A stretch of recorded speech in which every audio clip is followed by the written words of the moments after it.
Hadirin jamaah Junuduz Zakirin atau pasukan zikir yang dimuliakan oleh Allah Subhanahu wa taala.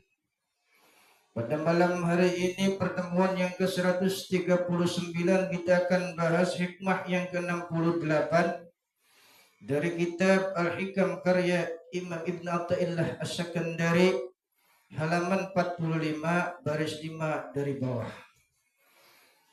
Beliau mengemukakan Bismillahirrahmanirrahim. La tafrahka, janganlah engkau bahagia, janganlah engkau merasa senang atau ada dengan ketaatan yang kau lakukan. Li'annaha barazat minka, karena senangnya engkau telah berbuat ketaatan itu berarti kau mengklaim, mengakui bisa melakukan ketaatan itu. Wafrah biha, dan berbahagialah, senanglah dengan ketaatan yang dilakukan itu. Li'annaha barazat minallahi, disebabkan ketaatan itu karena pemberian Allah, karena karunia Allah, minallah ilaika, padamu, sesuai dengan firman Allah surat Yunus ayat 58, qul bifadlillahi wa birahmatihi fabidzalika falyafrahu. Qul, katakanlah wahai utusan, bifadlillahi, sebab karunia Allah, wa birahmatihi, dan rahmatnya Allah, fabidzalika, maka sebab itu, falyafrahu, boleh kalian dianjurkan senang dengan ketaatan itu, karena bukan diakui saya melakukan ketaatan, tapi pemberian karunia Allah Subhanahu wa taala. Buat hal yang demikian itu, hal yang seperti itu, khairun, lebih baik, mimma yajma'un, dengan sesuatu yang mereka kumpulkan. Bismillahirrahmanirrahim. Insyaallah pada malam hari ini kita akan bahas hikmah yang ke-68. Tapi terlebih dahulu, karena masih angatan dengan suasana tahun baru, kita bahas dulu, singgung dulu tentang masalah tahun baru. Tahun baru, apa itu tahun baru? Tahun baru itu adalah pergantian, di mana tahun yang kemarin sudah selesai sebanyak 12 bulan, 360 hari ya. Nah, itu kita lewati begitu panjang. Makanya dengan momen ini kita diingatkan dari sisi tasawufnya itu bagaimana tentang tahun baru. Ulama tasawuf itu memandang tentang tahun baru karena kejadian atau momentum di mana harus kita ketahui orang-orang yang lagi mengembara ruhani, lagi ingin mengenal Allah Subhanahu wa taala, maka orang memaknai tahun baru menurut ulama sufi, yakni adalah hijrahnya dia, hijrahnya seorang hamba.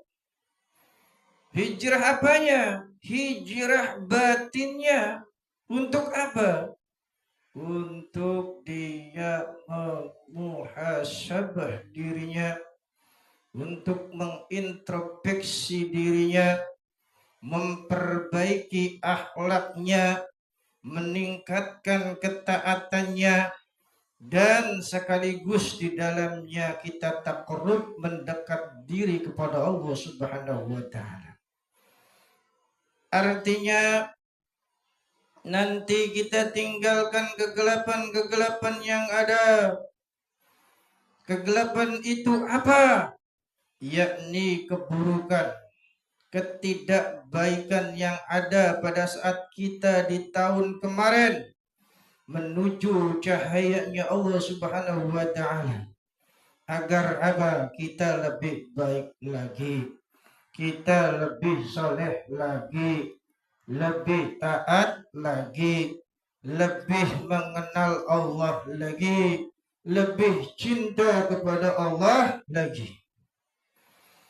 Makanya yuk kita sama-sama, ya, apa yang kita lakukan awalnya tiada lain dan tiada bukan adalah perbaharui niat kita, ya, niat yang benar-benar mantap, niat yang benar-benar murni, ikhlas kita beramal soleh, agar nanti kita mendapatkan karunia-Nya Allah Subhanahu wa taala di dalam ketaatan. Di mana hal ini nanti disinggung oleh Ibnu Athaillah As-Sakandari di hikmah yang ke-68. Nah, menurut Kang Farid, siapa Kang Farid? Jadi yang namanya tahun baru itu berarti apa? Kesempatan emas kita, kesempatan emas kalian untuk mendapatkan apa? Perhatiannya Allah Subhanahu wa taala melalui karunia-Nya Allah Subhanahu wa taala yang diberikan kepada kita sebagai hamba yang dibungkus di dalam ketaatan yang ada. Nah, dan kita di situ dalam perjalanannya singkirkan sesuatu yang sia-sia. Maknanya apa yang sia-sia itu? Yang sia-sia adalah selain Allah. Ya, berat teman. Selain Allah. Karena apa? Selain Allah itulah penghalang kita untuk mengenal Allah. Berarti kepada yang lainnya boleh kita ambil, boleh kita nikmati, boleh. Asal tadi apa? Diatur oleh kita. Supaya kita tidak tenggelam di dalam dunia ini dengan kenikmatan-kenikmatan yang ada. Jadi harus kita atur. Supaya apa? Supaya hal yang sia-sia tadi cukup kita nikmati di luar saja. Jangan kita masukkan ke dalam rohani kita. Jangan kita masukkan ke dalam hati kita. Jangan masukkan ke dalam sanubari kita yang nanti akan membuat Allah Subhanahu wa taala cemburu dengan kita. Karena Allah Subhanahu wa taala, ya, bila mana di hatimu ada selain Allah, berarti kalian mengkhianati Allah.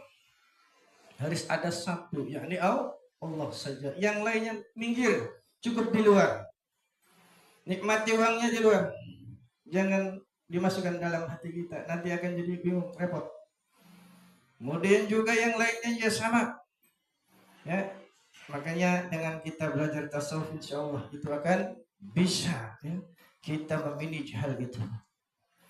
Nah, menurut beliau Ibnu Athaillah As-Sakandari, tadi karunia Allah Subhanahu wa taala yang dibungkus di dalam ketaatan yang ada. Berupa apa ketaatan? Nah, terhadap ketaatan ini menurut beliau, janganlah engkau itu bergembira, senang karena perbuatan taat yang sudah engkau lakukan. Senangnya apa? Senangnya sebab kita itu merasa mengklaim, mengakui saya bisa melaksanakannya. Saya mampu melakukannya. Nah, hal seperti itu disinggung oleh Ibnu Athaillah As-Sakandari. Jangan seperti itu. Itu tidak baik.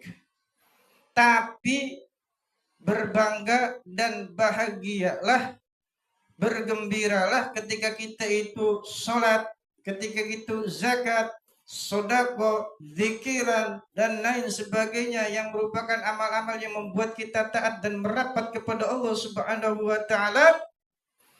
Katakanlah perbuatan itu taatnya tadi karena karunia Allah, taufik dan hidayahnya Allah yang kau dapatkan dari apa yang kau lakukan. Jadi katakanlah dengan merasa mendapat karunia dan rahmat Allah Subhanahu wa Ta'ala, mereka itu bergembira. Sebagaimana tadi tertera di dalam surat Yunus ayat 58. Jadi kalau seandainya kita senang dengan sholat kita, senang dengan zikiran kita, senang dengan muamalah soleh yang lainnya, amal-amal baik yang lainnya. Kalau kita sudah merasa senang seperti itu, bisa menjadi penyakit. Ya silakan saja kita pikir, ya. Kita sholat senang karena kita mampu melaksanakan sholat. Secara syariat tidak salah, ya, nggak salah. Tapi kalau secara kacamata di situ hakikat yang diteropong dengan tasawuf, maka itu akan jadi penyakit hati kita. Makanya banyak orang yang melakukan sholat, orang yang berzikir, tetapi apa? Tingkah lakunya itu ya, sombong. Nah makanya harus kita perhatikan hal itu. Jadi gembiranya tadi kita harus apa? Harus kita tahu maknanya. Gembira kita itu melakukan ibadah tadi karena pemberian Allah. Karena kita pada saat itu diberikan kehormatan oleh Allah Subhanahu wa Ta'ala, mendapatkan rahmatnya, sehingga kita bisa melakukan sholat, sehingga kita bisa berbagi, sehingga kita pada malam hari ini bisa berzikir. Begitu ya, supaya kita tidak sombong, supaya kita tidak mengakui amal itu adalah amal kita. Karena hakikatnya semua itu Allah yang menggerakkan. Hakikatnya bukan kita yang melakukan. Nah makanya dengan hal itu nanti kita oh ya sadar hari ini ya kita tidak boleh seperti itu. Karena ya tadi kalau seandainya kita beramal melakukan ketaatan kemudian kita itu mengakui merasa telah melakukan, ya sudah di situ kita akan menjadikan benih-benih ujub di dalam diri kita, merasa bangga ya dengan ibadah kita. Kita mah keren, hebat. Ya, dikiranya bilang illallah. Jadi nanti akan jadi ujub, sombongnya juga nempel. Ya, kalau sudah sombong itu susah. Orang lain itu dianggap remeh semua. Tidak ada yang benar. Saya yang paling baik. Nah makanya di sini hadis qudsi ya. Hadis qudsi Nabi kita Muhammad SAW. Awas, itu yang namanya sombong kata Nabi. Yang namanya sombong itu kesombongan adalah selendangnya Allah Jalla Jalaluh. Dan keagungannya Allah itu adalah sarungnya Allah. Artinya jangan sampai kita itu mengakui ya sifat sombong pada manusia, mengakui sifat agung ya besar pada diri kita, karena yang agung, yang patut sombong hanya Allah, yang lain tidak boleh. Barang siapa kata hadis tersebut mengambil salah satunya, kau merasa gede, merasa agung, sombong dalam dirimu, maka Allah Subhanahu wa Ta'ala ya di dalam hadisnya Nabi Muhammad SAW itu diterangkan dalam hadis qutsinya, maka aku akan melemparkan kalian semua yang telah mencuri pakaianku, yang telah mencuri selendangku, yang telah mencuri sarungku. Entah Gusti Allah di dicolong. Makanya yuk kita sama-sama malam hari ini sadarkan, mulai dari masing-masing. Yuk kita beramal hanya karena Allah. Yuk kita melakukan semua apa-apa yang diperintahkan Allah Subhanahu wa taala. Kerjakan saja tanpa kita menghitung, tanpa kita mengakui semuanya itu adalah saya yang sudah mengamalkan. Supaya apa? Tujuannya sampai.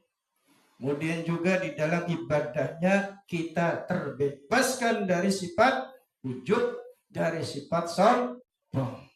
Wallahu a'lam bishawab.